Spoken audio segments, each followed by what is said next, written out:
Matapang ka ba? Pumunta kayo sa Iran, sinong matapang?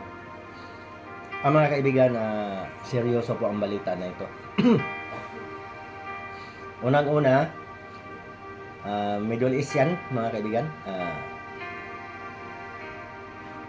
Anak, Jerome at Jasmine, ingat po kayo dyan sa Dubai. At sa lahat, sa Amerika man, Dibura, Tambis, ingat kayo lahat dyan. Yan na nga po ang aking iniisip. Talagang direkta na pong umatake ang Amerika. Inatake na rin nung nakaraan, pero ngayon, iba na po yan.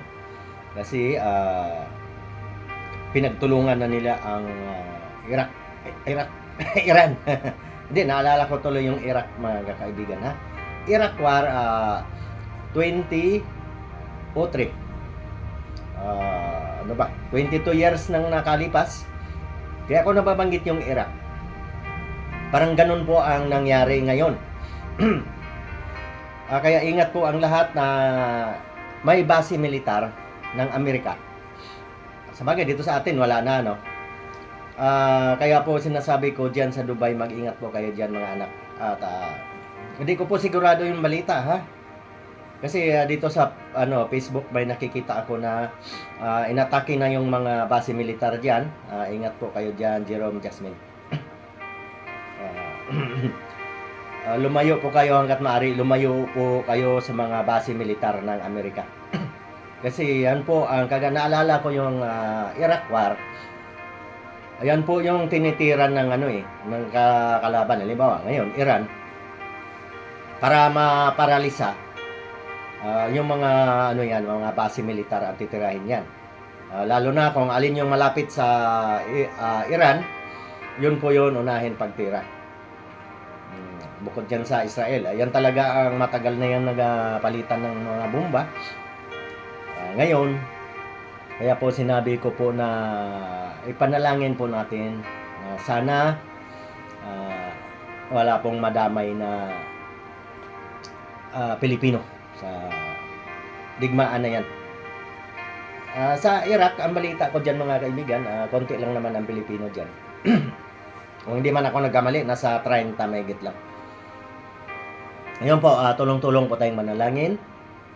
Ayun na nga, nababanggit ko yung matatapang. Ang galing nyo ditong magdadakdak.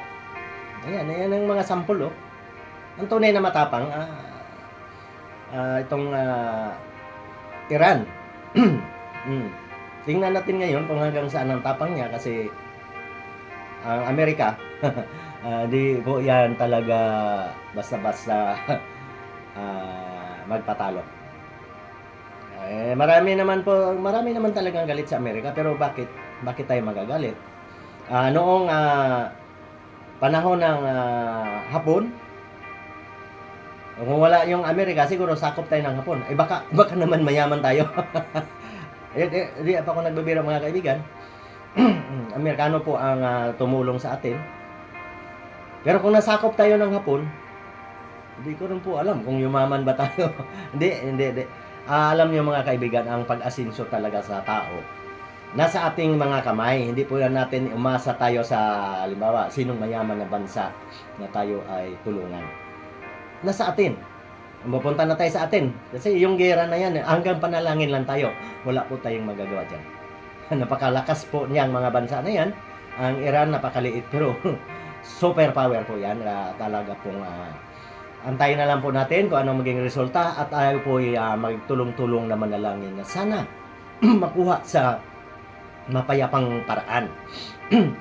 Dito din po sa sa Pakistan din po, at saka itong Taliban, nagbubumbahan din. Ayun na nga po.